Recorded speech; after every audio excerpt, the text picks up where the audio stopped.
खुलुमबाय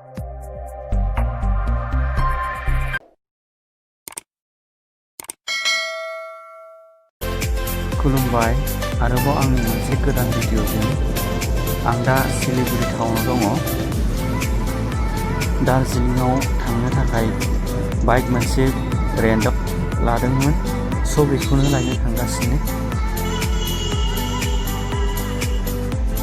बाइकखौ आं बेयावनो बुक खालामदोंमोन।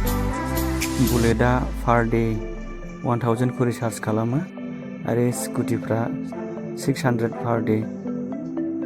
आं नैबे बुलेटखौ बुक खालामदोंमोन, नाथाय दार्जिलिंआव पार्किंनि फेसिलिटिया उसुबिदाखाय नैबे स्कुटिखौ लानानै थांनाय जासिगोन।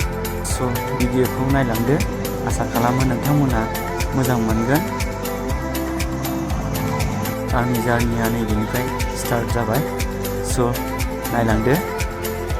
बेनिफ्राय दार्जिलिंआ 77 किल'मिटार।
आं दा नै सिलिगुरिनिफ्राय 22 किल'मिटारसो फैबाय, स' एसे ब्रेकफास्ट खालामनानै लानि।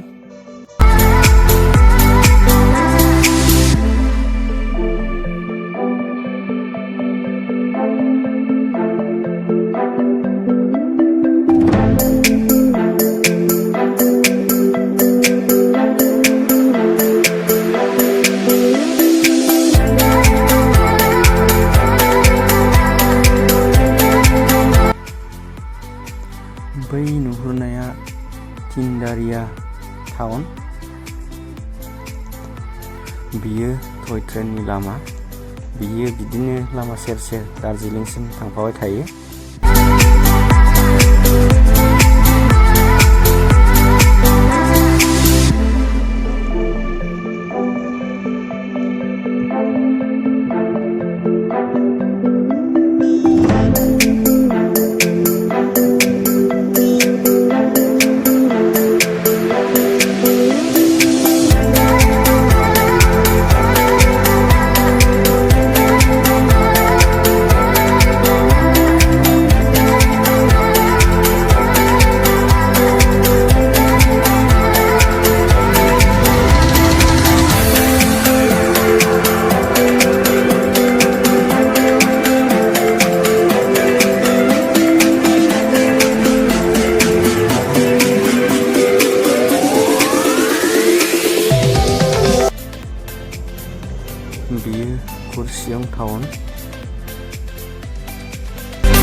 फाइनालि दार्जिलिं टाउनाव मोनफैबाय।